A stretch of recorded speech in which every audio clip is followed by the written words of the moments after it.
কেন মনে করেন তুই গুরুত্বপূর্ণ? ট্যাক্স আছে ব্যবহার দেখুন, ওনার ব্যবহার বাংলাদেশের কথা ঠাকুর ভাই, আপনার কাছে মনে আছে আওয়ামী লীগের সময় যে কাউয়া কাদের ছিল বিএনপির না না এই লোক প্লিজ মিরাজউদ্দিন এই লোক সেই জায়গা দখল করতে চায়। হ্যাভ ঠাকুর ভাই, এই রেসপেক্ট লোক হ্যাভ সেই জায়গা রেসপেক্ট দখল নো করতে নো চায়। নো এভাবে কথা বলতে পারেন। বেশিরভাগ লোক কাউয়া কাউয়া কাদের সাথে সম্বোধন করে। বেয়াদবি একটা, মানে বয়স্ক, ওনার সম্মান দিতে জানে। আচ্ছা আচ্ছা বদলের ছেলে দেখেন ওনার ব্যবহার দেখেন। সাগর ভাই, আপনার আচ্ছা। আপনার অনুষ্ঠানে আপনি বিএমপি গত 16 বছর একটা বালুর ট্রাক সরাইতে পারে নাই, আর এখন এরা এসে নির্বাচন করে। আপনার মনে আছে সাগর ভাই? এটা বেয়াদব, এটা রাখেন। সাগর ভাই, আপনি কথা দেখেন, মানতে পারতেছেন না, সমালোচনা সহ্য করতে পারে না, এদের ব্যবহার বালুর ট্রাক তো সরাতে আপনি পারেন নাই, তো কেন আপনি ফজলুর রহমান সাহেব আজকে দর্শকের উপরে খেপে গেলেন বিএনপির নাম করে? বিএনপির একজন নেতা পরিচয় দিয়ে আপনি যখন বালুর ট্রাকের প্রশ্ন করেছে একজন দর্শক, সেটাকে সহ্য করতে পারেন নাই, আপনি সাথে সাথে তাকে রাজাকার আলবদর বানিয়ে দিলেন। এটাই প্রমাণ করে আওয়ামী লীগ এই একই চরিত্র অবলম্বন করত, আর আজকে আপনি করছেন এবং করার কারণে বিএনপিকে ক্ষতিগ্রস্ত করেছেন। ফজলুর রহমান সাহেব একজন সাধারণ নাগরিক, যে কোনো প্রশ্ন রাজনীতিবিদের কাছে করতে পারে, জানতে চাইতে পারে, আপনি সদুত্তর দিবেন, কিন্তু কোনো সাধারণ নাগরিকের প্রশ্নের উত্তর না দিয়ে তাদেরকে রাজাকার বানানো, আলবদর বানানো, আল শামস বানানো কিংবা জামাত শিবিরের ট্যাগ লাগানো, এটা সম্পূর্ণ রাজনৈতিক আদর্শ পরিপন্থী কাজ, এবং এটা করেই শেখ হাসিনার পতন হয়েছে। আর আপনারাও এই একই কাজ করে বিএনপির পতন ঘটানোর জন্য উঠে পড়ে লেগেছেন। আমার কাছে মনে হচ্ছে কারো না কোনো ষড়যন্ত্রের ফাঁদে পড়েছেন এবং কোনো ভিনদেশি কোনো একটা এজেন্সির হিসাবে কাজ করছেন, না হয় এ ধরনের আচরণ ফেস দ্য পিপলে আপনার মাধ্যমে হওয়াটা কোনোভাবে সমীচীন হয়নি। অ্যাডভোকেট ফজলুর রহমান সাহেব বাংলাদেশের একজন বিএনপি দলীয় রাজনীতিবিদ, যদিও তিনি এর আগে আওয়ামী লীগের রাজনীতির সাথে সম্পৃক্ত ছিলেন। বর্তমানে বিভিন্ন টক শোতে আলোচনায় তিনি আসছেন, কিন্তু তার আলোচনা এবং বক্তব্য শুনলে মনে হচ্ছে কোনো একটি পরিকল্পনা নিয়ে বিএনপিকে ক্ষতিগ্রস্ত করার জন্যই লোকটিকে কেউ না কেউ মাঠে নামিয়েছে। আমি সাধারণত ব্যক্তিগত কারো বিষয়ে কথা বলতে চাই না, কিন্তু আমি যখন দেখছি যে এত পরিমাণ বেড়ে গিয়েছে তার আলোচনা এবং তার কার্যক্রম, যে কার্যক্রমগুলো বাংলাদেশের মানুষের চিন্তা চেতনা, ধ্যান ধারণার সম্পূর্ণ বিরোধী হয়ে যাচ্ছে, তখন কিছু কথা না বললেই হচ্ছে না। আপনারা জানেন গতকালকের ফেস দ্য পিপলে এক ভদ্রলোক বিদেশ থেকে প্রশ্ন করেছিলেন ফজলুর রহমান সাহেবকে, 15 বছরে বালুর ট্রাক সরাতে পারেনি বিএনপি, এই ধরনের একটি মন্তব্য তিনি করেছিলেন। কিন্তু সেই বালুর ট্রাকের 15 বছরের প্রশ্ন শোনার সাথে সাথে এবং তার আগেই তার এই বক্তব্যগুলো শুরুর মাঝখানেই তারা একে অপরের সাথে এমনভাবে কাদা ছড়াছড়িতে লিপ্ত হচ্ছিল, বিষয়টা দেখে আমার চরমভাবে খারাপ লেগেছে। আমি যখন দেখেছি একজন দর্শক তিনি তার জায়গা থেকে প্রশ্ন করবেন এবং সেই প্রশ্নটা শুধুমাত্র বালুর ট্রাক নয়, যে কোনো ইস্যুতে তিনি প্রশ্ন করতে পারেন। একজন রাজনীতিবিদের কাজ হচ্ছে সেই প্রশ্নগুলো সুন্দর মতো শুনে সেটার প্রতি উত্তর সুন্দরভাবে দেয়া। আপনি কখনোই আওয়ামী লীগ যে আচরণ করেছে একই আচরণ আপনি কখনোই করতে পারেন না। একজন দর্শক হচ্ছে বাংলাদেশের সকল মানুষের। আমি আজকের এই জায়গায় পৌঁছেছি আমার দর্শক, আমার ফলোয়ার, আমার ভালোবাসার মানুষদের কারণেই। আপনি রাজনীতি করছেন, আপনার ফলোয়ার, আপনার শুভাকাঙ্ক্ষীরাই আপনার সম্পদ। জাতীয় জীবনে প্রত্যেকটি জায়গায় মানুষের ভালোবাসা অবজ্ঞা করে কখনো বড় হওয়া যায় না। গতকালকে দেখলাম যখনই তিনি এই প্রশ্নটি করেছিলেন যে এই জায়গায় কি ভূমিকা পালন করেছেন, এবং কাউয়া কাদেরদের মতো কিছু লোক বের হয়েছে যারা এখন বিভিন্ন জায়গায় বিভিন্ন ধরনের কার্যক্রম করছে, কিন্তু তারা মূলত দলের ক্ষতি করছে, এরকম কিছু বিষয় বোঝানোর চেষ্টা করেছিলেন সেই দর্শক।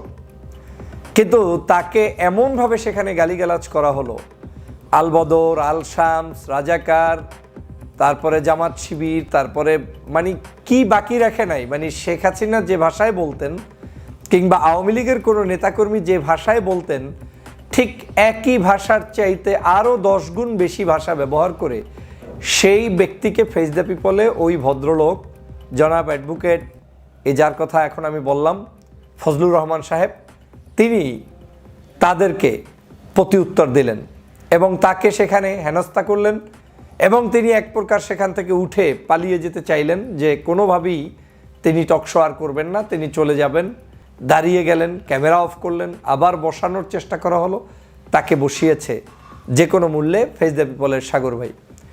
আমি ভিডিওটা দেখে অবাক হয়েছি, কারণ আমার কাছে মনে হয়েছে দেশনেত্রী বেগম খালেদা জিয়া নয়, শুধু শহীদ রাষ্ট্রপতি জিয়াউর রহমানকে যারা গালিগালাজ করেছে পর্যন্ত, এবং সেটার প্রতি উত্তরে কোনো একজন ব্যক্তি মামলা পর্যন্ত করেছে, সেই মামলা থেকে পর্যন্ত তারেক রহমানের নির্দেশনা হচ্ছে এই যে ওই ব্যক্তিকে মামলা থেকে উঠিয়ে দিতে হবে, জেল থেকে মুক্ত করতে হবে। এত ভালো না যে দলকে ভালোবাসতে গিয়ে আপনি জিয়াউর রহমানকে কি বলেছে না বলেছে সেই কারণে তাকে জেলে নিতে হবে, এই স্বাধীনতা আপনাকে কেউ দেয় নাই, বিএনপি পরিবার দেয়নি বলে আমার কাছে এখন পর্যন্ত বিশ্বাস। এই বিশ্বাস কতদিন থাকবে আমি জানি না, কিন্তু কেউ এই অপকর্ম করে দলটার অবস্থা এমন 12টা বাজাচ্ছে যে দলটাই এখন জাতির কাছে প্রশ্নবিদ্ধ হচ্ছে, প্রতিনিয়ত হচ্ছে, প্রতি ঘন্টায় হচ্ছে, প্রতি সেকেন্ডে হচ্ছে। এই দল এখন পর্যন্ত বাংলাদেশের যতগুলো দুর্নীতি, দুষ্কৃতি, অন্যায়, অবিচার যারাই করেছে, আমার জানা মতে এই 5ই আগস্টের পরবর্তী সময়ে তাদের প্রত্যেককে বহিষ্কার পর্যন্ত করা হচ্ছে, আস্ফালন দিয়ে কাউকে রাখা হচ্ছে না। কিন্তু কি কারণে আজকের এই ধরনের ব্যক্তিরা বক্তব্য দিয়ে চলেছেন এবং সেটা জনগণের কাছে আজকের খারাপ দৃষ্টিকটু হচ্ছে, তারপরেও তারা বক্তব্য দেওয়ার সুযোগ পায়, আমি এটা জানি না কি কারণে হচ্ছে, কারা করাচ্ছে এবং তাদের পিছনে কি মহাশক্তি রয়েছে। আমি তীব্র ভাষায় নিন্দা জানাই গতকালকের সেই যে সাধারণ নাগরিক, যে ব্যক্তি বিদেশ থেকে সংযুক্ত হয়ে প্রশ্ন করতে গিয়ে অপমানের শিকার হয়েছেন। আমি অবশ্যই সেই ভাইয়ের কাছে আজকের সারা বাংলাদেশের টকশো যারা শোনেন তাদের পক্ষ থেকে আমি ব্যক্তিগত জায়গা থেকে আমি অবশ্যই সমবেদনা জানাই, তার প্রতি আমি আজকের ব্যক্তিগত জায়গা থেকে ক্ষমা প্রার্থনা করি। কারণ একজন ব্যক্তি তিনি প্রশ্ন করবেন, এমন কি প্রশ্ন আওয়ামী লীগের লোকেরা করবেন, জামাতের লোকেরা করবেন, চরমনাইয়ের লোকেরা করবেন, হেফাজতের লোকেরা করবেন। রাজনীতি করতে হলে আমাকে প্রশ্ন যে কেউ করতেই পারে, তাই বলে প্রশ্ন করার উত্তরটা সুন্দর মতো সাজিয়ে না দিয়ে আমরা তাদেরকে রাজাকার, আলবদর, আলশামসের ট্যাগ লাগিয়ে গালিগালাজ করে বেয়াদব বলে সেখান থেকে বের করে দেয়া, এটা নিতান্তই রাজনৈতিক শিষ্টাচার বহির্ভূত। যেমন তেমনি দলকে ক্ষতিগ্রস্ত করার জন্য এমন নেতা শত শত দরকার নাই, 1-2টা থাকলেই যথেষ্ট। অবশ্যই তার জাতীয় জীবনে, ব্যক্তি জীবনে তিনি একজন বয়স্ক রাজনীতিবিদ, কোনো সন্দেহ নাই। তার প্রতি শ্রদ্ধা, সম্মান, যে জায়গায় যতটুকু তিনি অবদান রেখেছেন সেটা থাকা উচিত। কিন্তু এই শ্রদ্ধা সম্মানটা এমন নয় যে আপনার শ্রদ্ধা সম্মান শেখ মুজিবুর রহমানের চাইতে বেড়ে যাবে কিংবা জাতীয় নেতাদের চাইতে বেড়ে যাবে। বাংলাদেশে এখন জাতীয় ওই ধরনের বড় বড় নেতাদের ছবি মেট্রো রেলের সামনে পিলারের সাথে লটকিয়ে রেখে জুতার মালা পরিয়ে রেখেছে সাধারণ জনগণ। বুঝতে হবে বাংলাদেশের বর্তমান পরিস্থিতি, বুঝতে হবে বাংলাদেশের সাধারণ নাগরিকদের আবেদন, বুঝতে হবে সাধারণ মানুষরা কি চায়, কি বলছে, কি করা উচিত। কিন্তু যেগুলো এখন করছেন তাতে আগামী দিনের এই বাংলাদেশে আপনাদের মাধ্যমে দলের যেমন ক্ষতি হচ্ছে, ব্যক্তি জীবনেও আমি বিশ্বাস করি আপনারা কখনোই সাধারণ মানুষদের ভালোবাসা পাওয়ার সুযোগ নেই। আর নেই যে সেটা কিছুতে দেখার দরকার নেই। শুধু আপনি যেই চ্যানেলে কথা বলছেন ওই চ্যানেলের কমেন্টস বক্সে যান, দেখবেন আপনাকে কি পরিমাণ মানুষ ভালোবাসে। এখন বলবেন চ্যানেলের কমেন্টস বক্সের লোকেরাও জামাত শিবির, বলবেন এখানে যারা এসেছে তারা কোনো না কোনো পারপাস সাফ করতে এসেছে। তাহলে প্রশ্ন রাখতে চাই, তাহলে আপনি যেরকম আদর্শ বিশ্বাস করেন আপনার লোকগুলো কোথায়? তারা কি কেউ কমেন্টস করতে আসে না? যদি বলেন না তারা আসে না, তাহলে আপনি সেই সকল চ্যানেলে আসেন কেন যেই চ্যানেলে আপনি আসলে আপনাকে কি করে? বাংলাদেশের একটা চ্যানেল পাবেন না যেখানে কমেন্টস বক্সে আপনাকে গালিগালাজ না করে। তাহলে আমাদের সেখান থেকে শেখার আছে, জানার আছে। জনগণকে খেপিয়ে তোলার কোনো সুযোগ নেই। বাংলাদেশে গত 16 বছর আমাদের প্রত্যেকেরই কম বেশি ব্যর্থতা ছিল, নাইসলি উত্তর দেওয়ার সুযোগ আছে। দেশনেত্রী বেগম খালেদা জিয়া একজন মজলুম, নাইসলি উত্তর দেওয়ার সুযোগ আছে। তারেক রহমান সাহেবের উপরে পরিকল্পিতভাবে জুলুম অত্যাচার করা হয়েছে, নাইসলি উত্তর দেওয়ার সুযোগ আছে। কিন্তু আপনি আওয়ামী লীগের মতো করে ক্ষিপ্ত হয়ে রাজাকার, আলবদর ট্যাগ লাগিয়ে দিলেই যে সমাধান হয়ে যাবে এমনটা নয়, বরং এই আচরণের মধ্য দিয়ে সারা বাংলাদেশের মানুষের কাছে দলের ইমেজ যেমন ক্ষুণ্ণ হচ্ছে, কারণ আপনি তো দলকে ক্যারি করছেন, আর দ্বিতীয় ক্ষুণ্ণ হচ্ছে আপনি যে কি করবেন ভবিষ্যতে সেটাও মানুষ বুঝে যাচ্ছে। এই একই অপকর্ম করে শেখ হাসিনার পতন হয়েছে।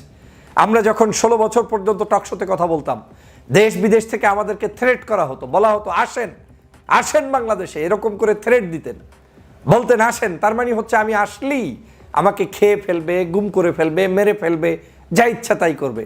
কথা সহ্য তারা করতে পারতো না। তো সেই একই আদর্শ আপনি ফলো করলেন। আপনার আরও অনেক বক্তব্য নিয়ে আমি আগেও কথা বলেছি। সমন্বয়কদেরকে সমরনায়ক, বাচ্চা বাচ্চা শব্দচয়ন, তাদেরকে পড়া নাই লেখা নাই এই ধরনের মন্তব্যকরণ, তারপরে যারা জুলাই বিপ্লব করেছে তাদের প্রতি বিষোদ্গার, তারপরে বাংলাদেশের যুদ্ধাপরাধী issue, Jamaat Shibir issue, 10% vote নাই, এরকম করে করে আপনি তাদেরকে প্রতিদ্বন্দ্বী বানিয়ে ফেলছেন। কেন কেন আপনাকে এটা করতে হবে যেটা শেখ হাসিনা করতো? শেখ হাসিনা একসময় বলতো বাংলাদেশে বিএনপি জামাতের কোনো পার্সেন্টেজ নেই, জনগণ তাদেরকে প্রত্যাখ্যান করেছে। আদতে কি তাই হয়েছে? বাংলাদেশের জনগণ কাকে প্রত্যাখ্যান করেছে সেটার প্রমাণ 5ই আগস্ট কিন্তু সম্পাদিত হয়ে গিয়েছে। অতএব ফজলুর রহমান সাহেবদের ব্যাপারে দল এবং রাষ্ট্রের এখন যদি যারা গুরুত্বপূর্ণ দায়িত্বে আছেন, বিশেষ করে দলের নেতারা, আপনারা যদি সঠিক সিদ্ধান্ত না নেন, তাহলে এই ধরনের বক্তব্যগুলোই দলটাকে একটা কঠিন জায়গায় নিয়ে যাবে। আমি বিশ্বাস করি এই দলের মুখপাত্র খালেদা জিয়া, তারেক রহমান এবং জিয়াউর রহমানের যে আদর্শ, এটার বাহিরে আর কারো কোনো আদর্শই আমি মনে করি সঠিক নয়। তারেক রহমান সাহেবের বক্তব্যে এরকম কোনো হিংস্রতা আমি পাই না। খালেদা জিয়ার বক্তব্যে সবসময় শান্তির কথা শুনতে পাই, কিন্তু আপনাদের কথার মধ্যে কেন অশান্তি খুঁজে পাই? কেন আপনাকে এখনো বলতে হবে রাজাকার, আল বদর, আল শামস, এই শব্দগুলো উচ্চারণ করে তারপরে মানুষকে ঘায়েল করতে হবে, একটা দলকে আপনার করতে হবে, এবং একটা কোশ্চেনের আনসার আপনি দিতে পারবেন না? আমরা কি পেরেছিলাম বালুর ট্রাক সরাতে? ওই দর্শক তো সুন্দর প্রশ্ন করেছেন, উত্তর দেন। উত্তর থাকলে দিবেন, না থাকলে গরম হওয়ার কি আছে, অস্থির হওয়ার কি আছে? আমরা পারি নাই বালুর ট্রাক সরাতে। এখন বলতে পারেন আমাদের উপরে জুলুমতা, সেইটাই বলবেন যে এই কারণে বালুর ট্রাক সরানো যায় নাই। কিন্তু বালুর ট্রাক তো সরাতে আপনি পারেন নাই। তো কেন আপনি ফজলুর রহমান সাহেব আজকে দর্শকের উপরে খেপে গেলেন বিএনপির নাম করে? বিএনপির একজন নেতা পরিচয় দিয়ে আপনি যখন বালুর ট্রাকের প্রশ্ন করেছে একজন দর্শক, সেটাকে সহ্য করতে পারেন নাই, আপনি সাথে সাথে তাকে রাজাকার, আল বদর বানিয়ে দিলেন। এটাই প্রমাণ করে আওয়ামী লীগ এই একই চরিত্র অবলম্বন করত। আর আজকে আপনি করছেন, এবং করার কারণে বিএনপিকে ক্ষতিগ্রস্ত করেছেন ফজলুর রহমান সাহেব। একজন সাধারণ নাগরিক যে কোনো প্রশ্ন রাজনীতিবিদের কাছে করতে পারে, জানতে চাইতে পারে, আপনি সদুত্তর দিবেন, কিন্তু কোনো সাধারণ নাগরিকের প্রশ্নের উত্তর না দিয়ে তাদেরকে রাজাকার বানানো, আল বদর বানানো, আল শামস বানানো, কিংবা জামাত শিবিরের ট্যাগ লাগানো, এটা সম্পূর্ণ রাজনৈতিক আদর্শ পরিপন্থী কাজ, এবং এটা করেই শেখ হাসিনার পতন হয়েছে। আর আপনারাও এই একই কাজ করে বিএনপির পতন ঘটানোর জন্য উঠে পড়ে লেগেছেন। আমার কাছে মনে হচ্ছে কারো না কোনো ষড়যন্ত্রের ফাঁদে পড়েছেন, এবং কোনো ভিনদেশি কোনো একটা এজেন্সির হিসাবে কাজ করছেন। না হয় এ ধরনের আচরণ ফেস দ্য পিপলে আপনার মাধ্যমে হওয়াটা কোনোভাবে সমীচীন হয়নি। সবাইকে ধন্যবাদ।